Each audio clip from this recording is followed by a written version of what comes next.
Rachel Reeves is going to raise taxes. Is John Swinney going to do the same? First Minister. Presiding Officer, obviously there has been a huge amount of speculation about the United Kingdom Government's budget. The Scottish Government will set out our position on tax in the budget on the 13th of January, and we will obviously be considering all of the issues and the implications of the United Kingdom Government's budget in November. Russell Findlay. Well, Labour are breaking promise after promise. Rachel Reeves called last year's budget, and I quote, a once-in-a-Parliament event. She claimed she would not be coming back with more tax rises this year. She claimed that she would stick to her manifesto promise not to raise income tax, not to hit working people with higher bills. But that's exactly what Labour are set to do. If John Swinney won't rule out tax rises, does he think that they're right to increase income tax? First Minister.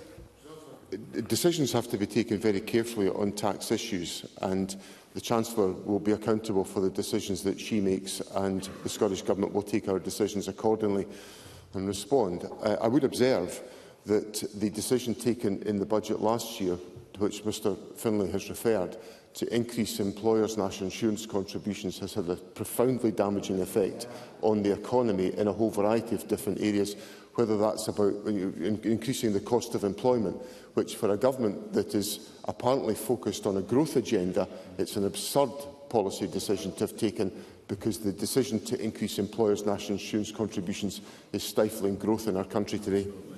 Russell Findlay.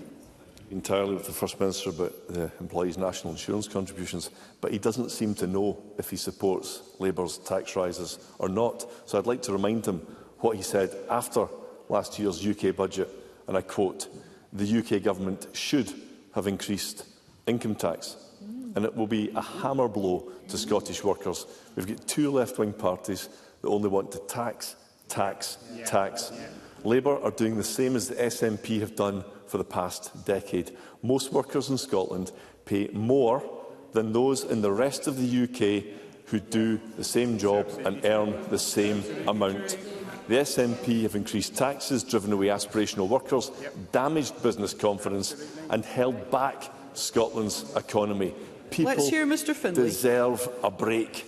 So will John Swinney give a cast-iron guarantee of no further tax rises, income, business and property in the Scottish budget? First Minister.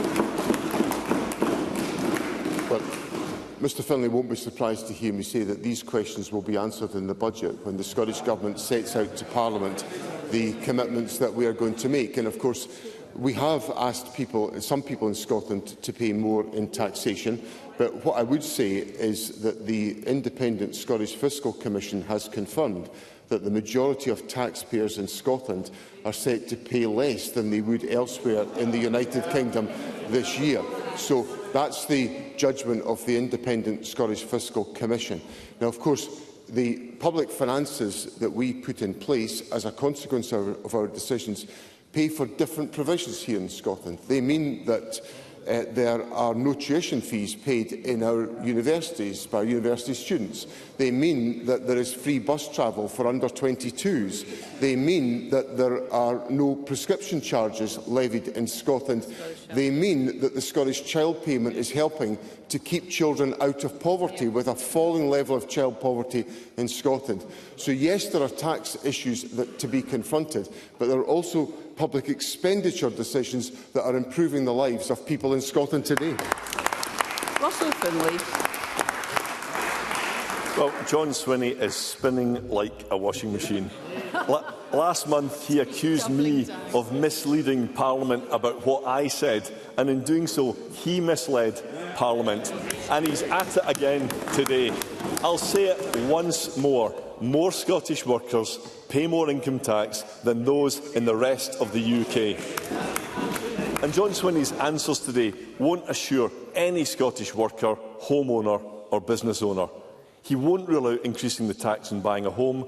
He won't rule out raising taxes on businesses. And it seems that he's plotting yet another income tax raid on hard-working Scots. And on top of all that, the SNP plan could result in massive rises to council tax, reportedly as high as £6,500 a year. Raising taxes every year is not sustainable. Workers and businesses can't afford it. People deserve to keep more of their own hard-earned cash. Right. So shouldn't John Swinney be looking to bring bills down, not hiking them higher year after year after year? First Minister.